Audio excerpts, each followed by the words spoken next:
After Will Smith slapped Chris Rock at the Oscar ceremony, his life has slowly started to crumble. Before March 2022, Will Smith seemed to be unstoppable. He had already been a Hollywood A-lister for decades, with his films grossing well over $9 to $10 billion globally. He had the ability to carry some of the great blockbusters like I Am Legend, Hancock, and don't forget Men in Black. Don't forget in 2021, his performance as Richard Williams in King Williams won him a Golden Globe and a Screen Actor Guild's Award. Damn! He had built a reputation as the Fresh Prince turned global superstar. Not just the Fresh Prince of Bel-Air, y'all. He was also a rapper. That's right, by the name of Will Smith, amassing up to $350 million, reflecting both his film earnings and other ventures. Even in his 50s, he still had real momentum. He had other projects lined up, like Emancipation, in which he starred and produced with Apple Studios in a high-profile, cost-intensive deal. Fast forward!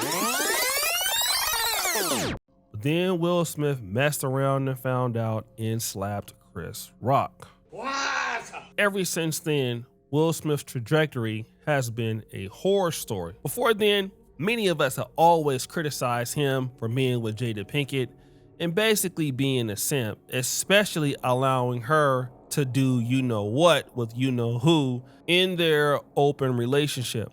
But also, he was expressing his love all the time for her, while at the same time being disrespected.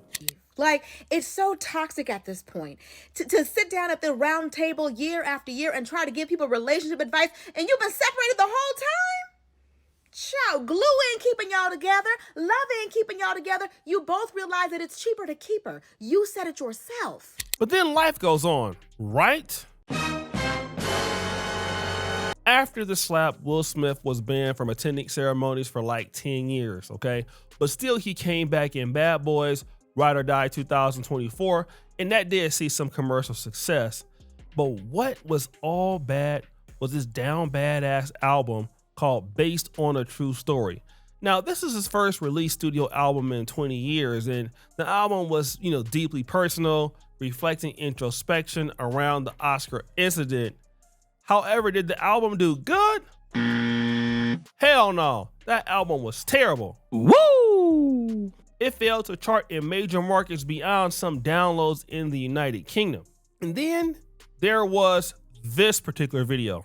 The fake AI video in which he was supposedly performing in front of what appeared a massive adoring crowd. But no, Will Smith. Got him! Fan noticed the glitches, the blurred faces, all the sign changes, and all of this. Boy, you don't sit your stupid ass down. Who the you think you is? Will Smith was out there trying to buy the attention.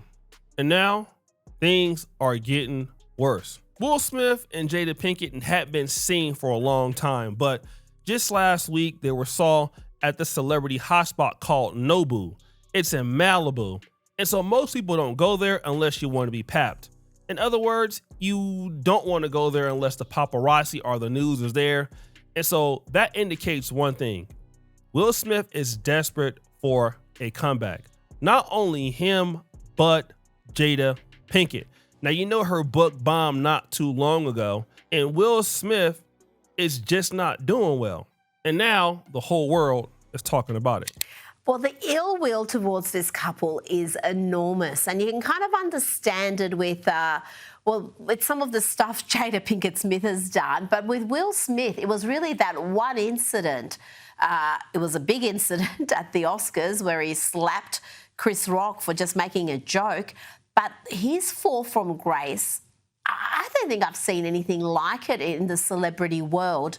The lady is saying she's never seen a celebrity fall from grace in this particular way. But then there's more. I think it's because it was so it contradicted who he was so completely. We thought that he was everyone's best friend. We thought he was the happiest, happy-go-lucky. And he's the same guy that refused to curse in his music when that, cursing in his music would have made him even cooler. He refused to. So it was hard for us to digest. I think we were incredibly disappointed. You see, Will Smith was looked at as a guy that was somewhat like Bill Cosby, very clean cut, family oriented. That was his brand. Now, once he slapped, Chris Rock, that wasn't his brand anymore. Now, don't get me wrong. If he would have built his brand like that, it would have been okay. People would have been able to go ahead on and subscribe to it. Since he built his legacy as a clean cut guy, it hurt his stock. Like, look at some of these comments, like on YouTube. Look at this person, Nancy. My opinion of him definitely changed after the slap heard around the world. I never thought much of Jada ever so. I used to be a Will Smith fan, but the immortality in the family, she's bad news, and his wife's antics, truly disgusting. He's the best actor in the world. He convinced us for years he was a nice guy. MC Curry, I will never watch him again in anything. And of course, most of those fans are probably non-black fans, and this is something that I want to talk about when it comes to the black community and Will Smith's trajectory. If he had leaned into more of an executive producer, studio owner lane, more like Tyler Perry. Now, don't get me wrong. I believe Will Smith has projects in which he is co-producing or executive producing, but just in case, had he been in the studio lane, he would have had more advantages. And this is what us as black Americans have to understand. Control versus dependency, okay? Now, Tyler Perry is going through his own scandal right now. And if Tyler Perry did not have his own studio, this may affect his income. It may affect brand deals. It may affect everything. But because Tyler Perry built his own studio in Atlanta, he owns his intellectual property. He owns media, he owns series, he owns films, he has distribution partnerships, and he doesn't rely on Hollywood gatekeepers. In other words, Tyler Perry has resilience. Even if the press is negative, he controls the output pipeline. But we've already seen when it comes to black actors such as Jonathan Majors or Will Smith, no doubt that they're talented, but they don't own what they produce. They don't own the studio. So the moment that somebody lies on them or they make a mistake, they now fall back into the control of these gatekeepers. Don't get me wrong, he has producing credits in King Richard and Cobra Kai in the Fresh Prince reboot, but his career is more tied to traditional studios and brand partnerships. That's where he makes most of his money. He has leaned into producing, but not as much as Tyler Perry. The slap that he did disrupted those partnerships, causing delays and cancellations. Without the independent distribution, he couldn't just bypass Hollywood to keep the machine moving. And this is exactly what's happening with the black community and this whole loss of leverage right now, right? So many people, for example, in the Charlie Kirk situation, are losing their jobs. So many people can't get income. Now, I'm not saying that it's not happening to just the blacks, but again, if the black community had more of an ecosystem in which they control more businesses and they control more of what they own, then we would be able to say what we want to say about anything and not have a fear of retribution.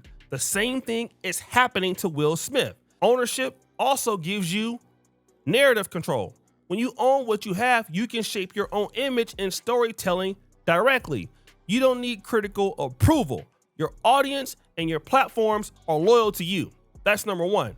But Will relies on the mainstream. So the slap story dominated his brand. Again, remember what the lady said. We thought he was a friendly guy. We thought he was this or that.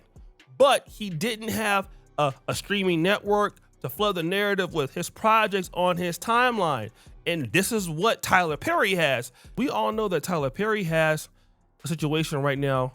I believe his name is Derek Dixon, right? But he's not going to lose no money at all, okay?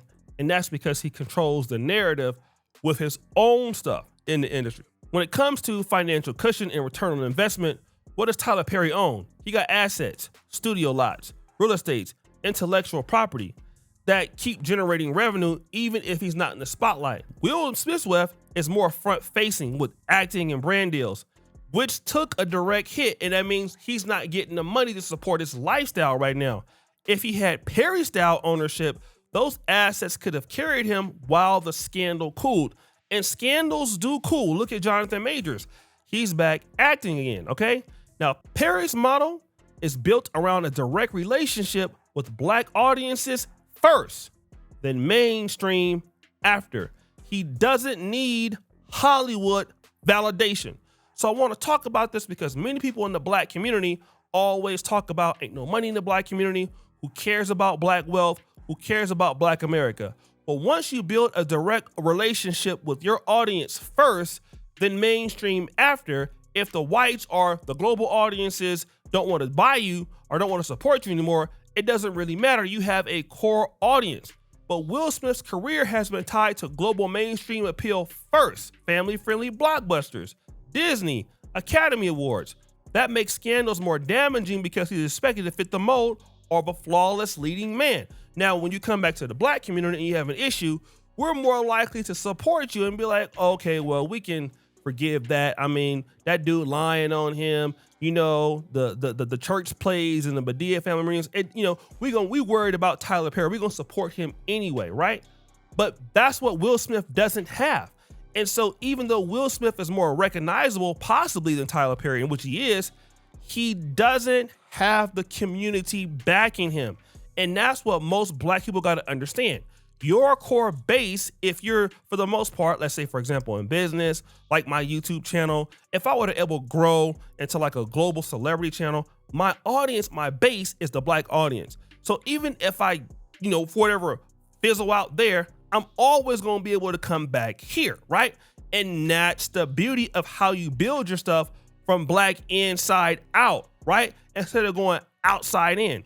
And you already see a lot of people, once they catch the scandal on the outside, then they try to come back to the inside. Look at Stacey Dash. She built her career, tried to build it outside with the whites, then disparaged the blacks, and now she can't come back in. This is the difference. And now Will Smith understands that, and he's trying to get back in to the graces of the gatekeepers and trying to get money to keep his lifestyle up.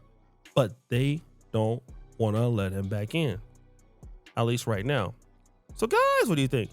It's your boy O'Shea Duke Jackson, back at it again with another episode of The Celebrity Junk. I appreciate you for all that you do. Subscribe, hit the bell. We're out.